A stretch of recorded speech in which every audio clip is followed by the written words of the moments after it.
उसमें जो भी नुकसान होगा या भरपाई होगी ना, उसका स्वयं खट्टर जिम्मेदार होगा।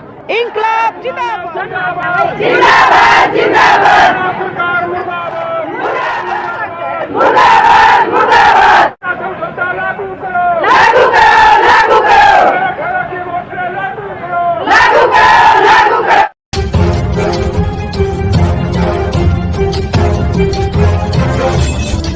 जिंदाबाद जिंदाबाद जिंदाबाद इंकलाब जिंदाबाद जिंदाबाद। Savitri Devi, district Mahendragarh, block Ateli, Chandpura circle से प्रधान। आप कितने दिन से यहाँ धरने पर बैठे?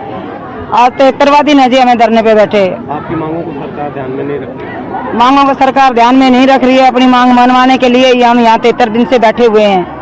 हमारी कोई नई मांग भी नहीं है। क्या मांगे? हमारी मांग है 2018 में मुख्यमंत्री साहब के साथ हमारा समझौता हुआ था। उस समझौते में मुख्यमंत्री जी ने कहा था कि जो 10 साल से कम लगी हुई बहनें हैं उनको अर्ध कुशल का, और जो 10 साल से ऊपर लगी हुई है उसको कुशल श्रमिक का दर्जा दिया जाएगा, और महंगाई भत्ते को सूचकांक से जोड़ दिया जाएगा। अब तमाम नेताओं से यहाँ मिल चुके हैं। हम सब सारे नेताओं से मिल चुके हैं, विधायक से भी मिल चुके हैं, मंत्री से भी हम आश्वासन मिलते हैं, लेकिन आश्वासन हमारी पता नहीं सरकार तक पहुंचाई नहीं जाती या सरकार मान नहीं रही। ये तो उनकी मिली जुली बातें हैं, वो जाने। लेकिन इस बार और 2018 में ही मार्च 2018 में तो मुख्यमंत्री से समझौता हुआ था, और उसके बाद अब सितंबर 2018 में प्रधानमंत्री जी ने हमें दीपावली पर तोहफा दिया था। वर्कर को 1500 और हेल्पर को 750 रुपए। खूब उन्होंने यशोदा मैया का दर्जा देते हुए अपने मन की बात में हमें ये तोहफा दिया था, लेकिन वो तोहफा हमें आज तक भी नहीं मिला है। ये सब मांग मनवाने के लिए हम बहन 8 दिसंबर से अपने धरने पर बैठे हुए हैं। अपने घर बार और बच्चे को छोड़कर, कितनी दुख, ठंड, बरसात, अब गर्मी भी आने वाली है, ये बहन कितनी परेशानियां। आपको 73 दिन हो गए। 73 दिन हो गए। अब अगला रास्ता अपनाने वाले हो, क्या कुछ करने वाले? जो अब महापड़ा हमारा करनाल में चला हुआ, जो हमारी यूनियन फैसला करेगी, हम उस यूनियन का फैसले को मानकर जब तक पड़ाव नहीं उठाएंगे, जब तक हमारी मांग का कोई समाधान नहीं निकलेगा, हम अपनी मांग मनवा कर ही रहेंगे। इससे पहले हम उठने वाले नहीं है, चाहे हमें कितनी भी दुख तकलीफ आ जाए। मेरा नाम संतोष ढिल्लो और महेंद्र डिस्ट्रिक्ट की सचिव। तो आप क्या कुछ कहना चाह रहे हो, क्योंकि आप तो पिछले 73 दिन से आप यहाँ बैठे? हाँ, हम पिछले सरकार को सुनाई नहीं दिया, या आपने बोलने में कुछ कंजूसी बरती? नहीं जी, हमने तो कंजूसी नहीं बरती, सरकार ने बरत रखी है। हर एमएलए से हम 4-4 बार मिल लिए, आश्वासन ये मिलता है कि हम पैरवी करेंगे। पता नहीं ये पैरवी नहीं कर रहा, खट्टर नहीं कर रहा, और ये निश्चित है जी हम धरना छोड़ेंगे नहीं जितने हमारी मांग पूरी नहीं होगी। यहाँ धरने पर शांति से बैठे रहेंगे और भी शांतिपूर्वक सभी जगह, कोई वो नहीं बरतेंगे। हम शांतिपूर्वक, अभी तो शांतिपूर्वक है। अगर 22 जिलों में धरने पे है बहन जी, और करनाल में हमारा मापड़ा हुआ है। वहाँ डिस्ट्रिक्ट वाइज 50 औरत बैठी है, वो 50 आएंगी तो 50 और चली जाएंगी। यानी वहाँ भी लगातार? हाँ, लगातार रहेगा जी, और चाहे साल लगो या 6 महीने लगो, हम उठने वाले नहीं है। मेरा नाम जया देवी है, मैं ढाणी किरा रोड से हूँ, और मैं सर्कल वाइज प्रधान हूँ। 73वां दिन है हड़ताल का। तो हम ये कहना चाहते हैं कि सरकार हमारी इन बातों को या हमारी मांगों को सुन नहीं रही, या वो अनदेखी कर रही है।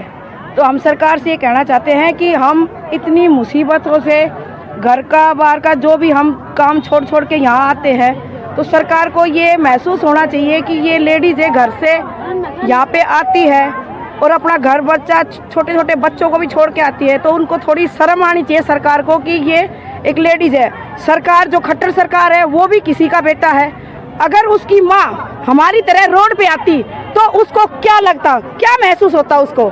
इसीलिए मैं खट्टर सरकार से ये कहना चाहती हूँ कि तुम अपनी माँ को पीड़ा में नहीं देख सकते, तो हम भी किसी की बेटी है, किसी की माँ है, तो हमें भी पीड़ा में बिल्कुल नहीं देखना। जो हमारी मांगे हैं वो जल्द से जल्द हमारी पूरी की जाए, वरना हमारा जो महापड़ा वहाँ करनाल में चल रहा है और पड़ाव चल रहा है, उसमें जो आगे इन्होंने नहीं मानी हमारी 1-2 दिन के अंदर ये बातें, तो हमारी जो यूनियन कमेटी जो फैसला करेगी ना, उसमें जो भी नुकसान होगा या भरपाई होगी ना, उसका स्वयं खट्टर जिम्मेदार होगा। इंकलाब जिंदाबाद इंकलाब जिंदाबाद। मेरा नाम छाजूराम रावत, केंद्रीय श्रमिक संगठन AIUTC का डिस्ट्रिक्ट सेक्रेटरी।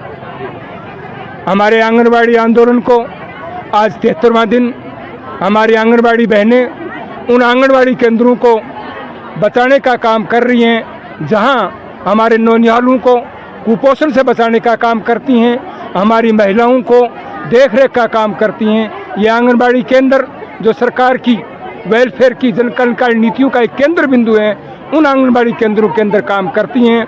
हम इन बहनों की ममताई बहना का सलाम करते हैं और सरकार से हम ये मांग करते हैं, पिछले 2.5 महीने से ये अपनी वाजिब मांगों को लेकर के सरकार के ही कही गई बात, समझौते और घोषणा को लागू करने की मांग को लेकर के आंदोलन कर रहे हैं। सरकार को इनकी बात को अविलंब स्वीकार किया जाना चाहिए, जिससे ये अपने आंगनबाड़ी केंद्रों में लौट सके। सरकार से ये कहना चाहूँगा कि सरकार अपने दमनकारी जो रुख है उसको छोड़ करके और महिलाओं के साथ में संवेदनशीलता का व्यवहार करते हुए और वो अपनी संवेदनशीलता का परिचय दे करके और हमारे प्रदेश की इन बहन बेटियों की आवाज़ को सुना जाए, जो पिछले 2.5 महीने से अपनी वाजिब मांग को लेकर के सड़कों के ऊपर हैं। हम हरियाणा सरकार से ये पुरजोर मांग करते हैं कि वो अपनी ही बात को जो उन्होंने 2018 के अंदर जिन्होंने घोषणा की थी उसको वो लागू करें और हमारी बहनों को न्याय प्रदान करें। राम जी, मैं ये जानने की कोशिश कर रहा हूँ आपसे कि पिछले 73 दिन से ये जो महिलाएं हैं,